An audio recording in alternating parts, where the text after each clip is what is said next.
ഇന്നത്തെ നമ്മുടെ റെസിപ്പി നേന്ത്രപ്പഴം വെച്ചിട്ട് കുട്ടികളെ സ്കൂൾ വിട്ട് വരുമ്പോൾ ഉണ്ടാക്കി കൊടുക്കാൻ പറ്റിയിട്ടുള്ള അടിപൊളി ടേസ്റ്റുള്ള ഒരു സ്നാക്സിൻ്റെ റെസിപ്പിയാണ്. ഈസിയാണ് ഉണ്ടാക്കിയെടുക്കാനായിട്ട്. അപ്പോൾ ഇതെങ്ങനെ ഉണ്ടാക്കിയെടുക്കാൻ നോക്കാം. അതിന് മുന്നായിട്ട് ഈ ചാനൽ ആദ്യം നിങ്ങൾ കാണുന്നുണ്ടെങ്കിൽ നിങ്ങൾക്ക് ഇഷ്ടമായെന്നുണ്ടെങ്കിൽ പ്ലീസ് ഒന്ന് സബ്സ്ക്രൈബ് ചെയ്ത് സപ്പോർട്ട് ചെയ്യണേ. ആദ്യം തന്നെ ഇതിലേക്ക് വേണ്ടിയിട്ട് ഒരു 3 മീഡിയം വലുപ്പത്തിലുള്ള നേന്ത്രപ്പഴമാണ് എടുത്തിട്ടുള്ളത്. ഒത്തിരി പഴുത്തിട്ട് കറുത്ത് പോയിട്ടുള്ളത് എടുക്കണ്ട, ഇതുപോലെ മീഡിയം പഴുപ്പുള്ളത് വേണം എടുക്കാനായിട്ട്. ഇനി ഇതാ ഈ ഒരു പഴത്തിനെ 4ആയിട്ട് വേണം കട്ടാക്കി എടുക്കാനായിട്ട്. ഒത്തിരി കട്ടിയിൽ കട്ട് ചെയ്യണ്ട, കുറച്ചൊക്കെ തിന്നായിട്ട് വേണം കട്ടാക്കി എടുക്കാനായിട്ട്. ഇതിവിടെ മൊത്തത്തിൽ നീളത്തിലാണ് ഞാനിവിടെ കട്ട് ചെയ്ത് വെച്ചിട്ടുള്ളത്.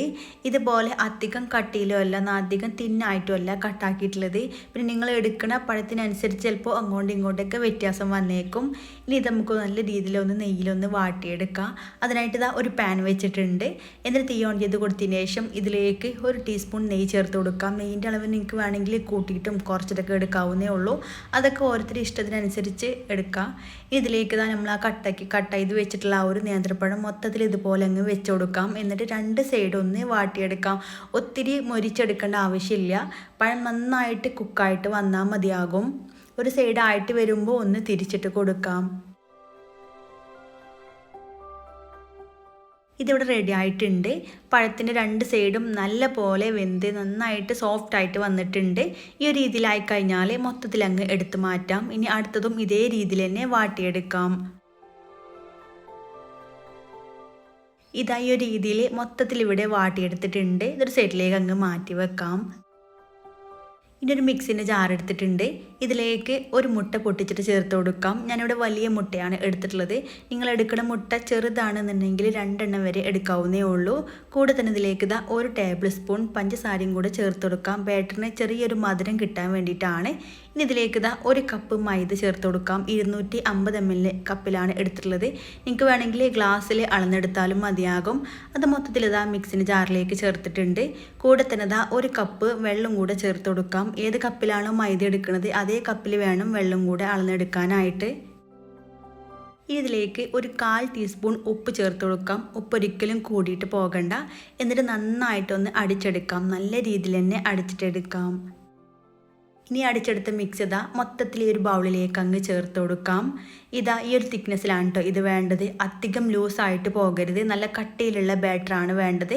ഈ ഒരു തിക്നെസ് തന്നെ വേണം. ഇനി ഇത് അവിടെ ഇരിക്കട്ടെ, ഇതങ്ങ് മാറ്റി വെക്കാം. ഇനി ഒരു പാൻ വെച്ചിട്ടുണ്ട്. നന്നായിട്ട് ചൂടായിട്ട് വന്നാൽ ഇതിലേക്ക് 1 ടീസ്പൂൺ നെയ്യ് ചേർത്ത് കൊടുക്കാം.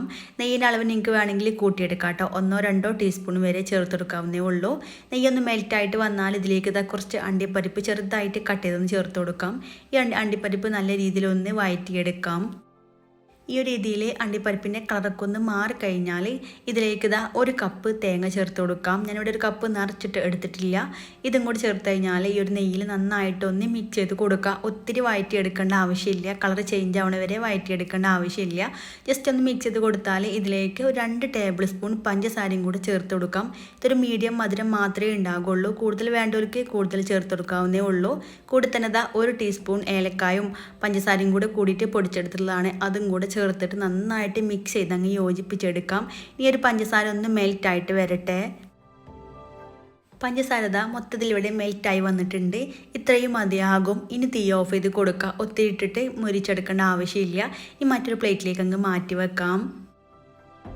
ഇനി നേരത്തെ പഴം വാട്ടിയെടുത്തുള്ള ആ ഒരു സെയിം പാനിലേക്ക് 2 തവി ബാറ്റർ ഒഴിച്ച് കൊടുക്കാം. പാൻ ഒത്തിരി ചൂടായിട്ട് പോകരുത്. ഒത്തിരി ചൂടായിട്ട് പോയാൽ ഇതുപോലെ അങ്ങ് ചുറ്റിച്ചെടുക്കുമ്പോൾ മാവ് തവിയിലങ്ങ് ഒട്ടിപ്പിടിച്ചിരിക്കും കേട്ടോ. അതൊന്ന് ശ്രദ്ധിച്ചിട്ട് വേണം ഒഴിച്ച് കൊടുക്കാനായിട്ട്. ഇനി 3 പീസ് വാട്ടിയെടുത്തിട്ടുള്ള പഴം കൂടെ വെച്ച് കൊടുക്കാം. മുകളിലേക്ക് 1 തവി ആ ഒരു തേങ്ങൻ്റെ ഫില്ലിങ്ങും കൂടെ വെച്ച് കൊടുക്കാം. എന്നിട്ട് തീ ഹൈ ഫ്ലെയിമിലേക്ക് ഇട്ട് കൊടുക്കുക. ആ ഒരു സൈഡ് നന്നായി ഡ്രൈ ആയി തുടങ്ങുമ്പോൾ ഇതിൻ്റെ മുകളിലേക്ക് അങ്ങ് മടക്കി കൊടുക്കുക. ഇതുപോലെ വേണം ചെയ്തെടുക്കാനായിട്ട്. എന്നിട്ട് തവി വെച്ചിട്ട് സൈഡിൽ നിന്ന് നന്നായിട്ട് അങ്ങ് ഒട്ടിച്ചെടുക്കാം കേട്ടോ. ഈ ഒരു സൈഡ് നന്നായിട്ട് ഒട്ടിച്ചെടുക്കണം. ഇതുപോലെ പ്രസ് ചെയ്ത് കൊടുക്കുമ്പോൾ ഒട്ടി വന്നോളും. ഇനി മറ്റേ സൈഡിൽ 1 തവി മാവ് ഒഴിച്ച് കൊടുത്തിട്ട് ഇതുപോലെ അങ്ങ് ചെയ്തെടുക്കാം. ഇത് രണ്ടും തമ്മിൽ ജോയിൻ്റ് ആയിട്ട് വേണം കിട്ടാനായിട്ട്. ഇതുപോലെ തന്നെ 3 പീസ് ആ ഒരു പഴം വെച്ച് കൊടുക്കുക.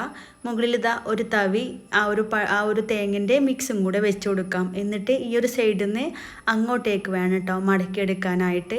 മടക്കിയെടുക്കുമ്പോൾ ശ്രദ്ധിച്ച് വേണം മടക്കിയെടുക്കാൻ. ഇതുപോലെ ചെയ്തെടുക്കുക. എന്നിട്ട് സൈഡൊക്കെ നന്നായിട്ട് പ്രസ് ചെയ്ത് കൊടുക്കുക.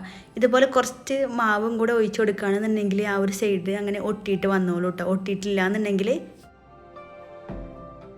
ഒരു സൈഡ് നന്നായിട്ട് ഒന്ന് മൊരിഞ്ഞ് വന്നാൽ അങ്ങ് തിരിച്ചിട്ട് കൊടുക്കുക. 2 സൈഡും ആയിട്ട് വന്നാൽ അടുത്തതും ഇതേ രീതിയിൽ അങ്ങ് ചെയ്തിട്ടെടുക്കാം. കുറച്ച് ഇതുപോലെ നെയ്യ് സ്പ്രെഡ് ചെയ്ത് കൊടുക്കുകയാണെങ്കിൽ നല്ല ടേസ്റ്റ് ഉണ്ടാവും കഴിക്കുമ്പോൾ. ഇതിവിടെ റെഡി ആയിട്ടുണ്ട്. നേരത്തെ എടുത്തിട്ടുള്ള ആ ഒരു 3 പഴം വെച്ചിട്ട് ഇതുപോലത്തെ 2 സ്നാക്സ് ആണ് കേട്ടോ ഉണ്ടാക്കിയെടുക്കാൻ വേണ്ടി പറ്റുക. ഇതുപോലെ മൊത്തത്തിൽ ഈ ഒരു രീതിയിൽ കട്ട് ചെയ്ത് എടുത്തിട്ടുണ്ട്. ഇതുപോലെ കട്ടാക്കി എടുക്കുമ്പോൾ അടിപൊളിയാണ് കാണാനായിട്ട്. കഴിക്കാൻ നല്ല ടേസ്റ്റാണ്. വീട്ടിൽ ഗസ്റ്റ് വരുമ്പോഴോ അല്ലെങ്കിൽ കുട്ടികൾ സ്കൂൾ വിട്ട് വരുമ്പോഴൊക്കെ ഉണ്ടാക്കി കൊടുക്കാൻ പറ്റിയിട്ടുള്ള അടിപൊളി സ്നാക്സാണ്.